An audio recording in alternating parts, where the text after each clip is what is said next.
ZDTech. 3 minutes pour tout comprendre. Bonjour à tous et bienvenue dans le ZDTech, le podcast quotidien de la rédaction de ZDNet. Je m'appelle Guillaume Sariès et aujourd'hui je vous explique pourquoi la fondation Linux se pique de crypto et d'interopérabilité.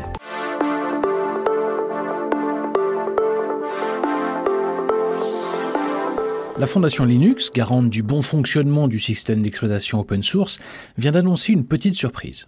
Et cette surprise est nommée OWF pour Open Wallet Foundation. Ce projet a pour objectif de favoriser l'interopérabilité des portefeuilles numériques, les fameux wallets qui servent par exemple à stocker les monnaies numériques telles que le Bitcoin et l'Ethereum. Mais par portefeuille numérique, l'industrie entend aussi les services en ligne basés sur des logiciels qui permettent d'effectuer des transactions électroniques avec d'autres personnes et avec des entreprises. Dans ce domaine, PayPal, Apple Wallet ou encore Google Wallet comptent parmi les plus populaires. Ces outils permettent non seulement de payer, mais aussi de stocker des documents de toute nature. Apple, par exemple, permet désormais aux conducteurs de stocker leur permis de conduire sous forme numérique sur leurs iPhones.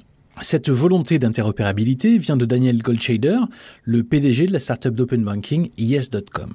Et cette initiative vient de rallier plusieurs acteurs de l'industrie, et pas les moindres, à savoir Okta, Accenture ou encore l'OpenID Foundation. L'objectif avoué de l'Open Wallet Foundation est de permettre, et je cite, une pluralité des portefeuilles basés sur un noyau commun.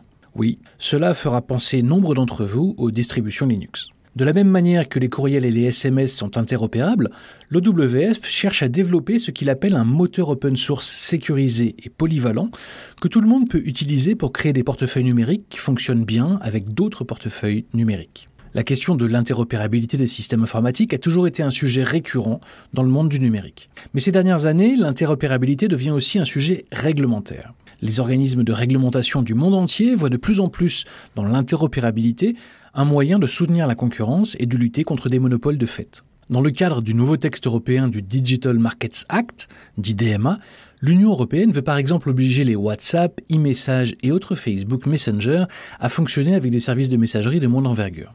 Mais revenons à nos moutons. L'infrastructure universelle de portefeuille numérique permettra de transporter des identités, de l'argent et des objets symbolisés d'un endroit à l'autre du monde numérique, fait savoir David Tritt, qui dirige les projets de métavers et de blockchain chez Accenture.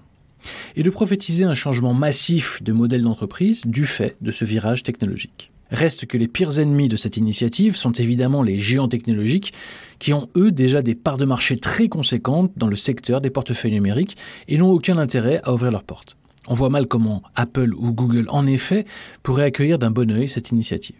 Et voilà, normalement on a fait le tour du sujet. Pour en savoir plus, rendez-vous sur zdnet.fr et retrouvez tous les jours un nouvel épisode du ZDTech sur vos plateformes de podcast préférées. ZDTech. 3 minutes pour tout comprendre.